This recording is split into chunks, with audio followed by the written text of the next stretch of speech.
Yeah, I mean, I kind of had that in mind, that inevitable drop off after a big win or a good match. I kind of gave myself a little bit of time just to process the match and take it all in, and then after that it was kind of on to the next match and focusing on my match I had today. So I was able to do it pretty well, and kind of put that match behind me, but still taking some confidence from the win, and yeah. Hey Leonard, well done today. So physically, can you sort of take us through like everything that happened from that terrible pizza you had after the other night morning's match, like through yesterday, like when you got to the hotel, what you did, ice baths, anything like that, in order to get yourself prepared to actually get onto the court today and compete? Let me recall. I got back to the hotel, I think, around 4. I don't think I fell asleep until a little bit before 7 a.m. Slept till about 1:30ish, and then made my way over to the site. I hit maybe 25 minutes, just kind of standing still, nothing crazy. And then I've spent some solid hours in the physio room since that match. Today, just pretty light day before the match. Didn't really do too much. Had a light hit, and then got some treatment before and after my warm up, and that's kind of been it. What time were you able to go to sleep last night? Was that an early night? A little bit later of a night last night too, just because my day started so late. Just because I woke up at 1:30, I think, or something. I didn't hit till 5, so I didn't get out of here until, I don't remember actually, maybe 9 or 10, or actually around 9:30. I got back a little bit before 10, and I got in bed, fell asleep around 11. So got a solid night of sleep, which was much needed. Hi, Lerner. Can you recall the first time you might have played against or met Alex?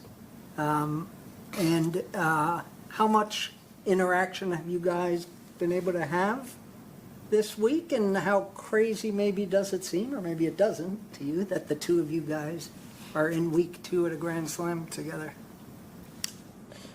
I always remember seeing him in juniors. We were playing similar tournaments.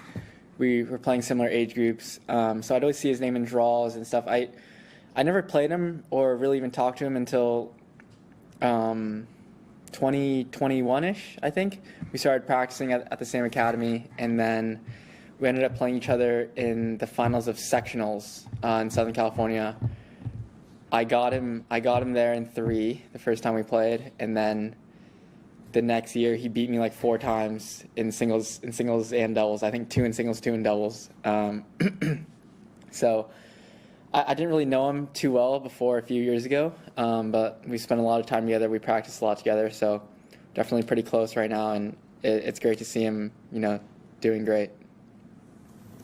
Okay, Lorna, congrats, first of all. Secondly, when the second set was over and actually the Moutet went back to the bathroom and he came out, you two seem to have kind of like changed some words.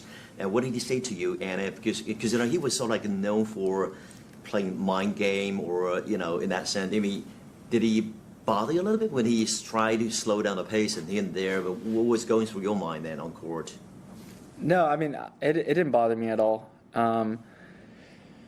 When we were crossing paths to start the third, we were smiling. I think he said something like, "1 more set to go," or something like that. And then he said, "But I'm going to keep fighting though," or something like that. He said something like that. And then first point of the third, I was like stretching for a return, so I didn't see what happened. And I looked over, and he was on the ground, something, maybe his hip or something. I'm not sure if he was injured or cramping, but at the net, he said something like, I heard him say to the physios, I'll just try to get through this game. I'll see what happens. And then he looked at me, he said, "I'm going to keep fighting just for you."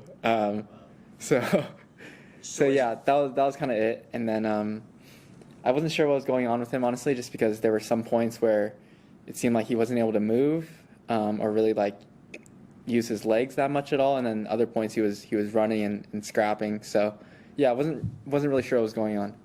Yeah, as a qualifier now, you've really taken a dream trip, so to speak. How far can you push yourself, really? And what do you think of it? I mean, it honestly feels pretty crazy to be in the second week, going through queues. I've been here for a couple weeks already, I think. So, I mean, I was down a break, a set and a break, first round of qualies. So, to now be in the second week feels a little crazy. So, last question. Learner, what are your main activities off court? What are your main hobbies? I mean, do you read? Do you watch TV shows? Do you like to visit the city? Where are you playing? I watch a good bit of shows. It's tough for me to kind of finish, and I'll kind of jump to a new show. Whenever I'm home, I usually play a good bit of Fortnite with Alex when we're both home. Besides that, nothing really. I have a long list of shows I'm trying to get through, but I keep hopping before I can, finish the series. But when I'm on the road, I really don't do too much. My time off-site is pretty much spent in my bed doing nothing.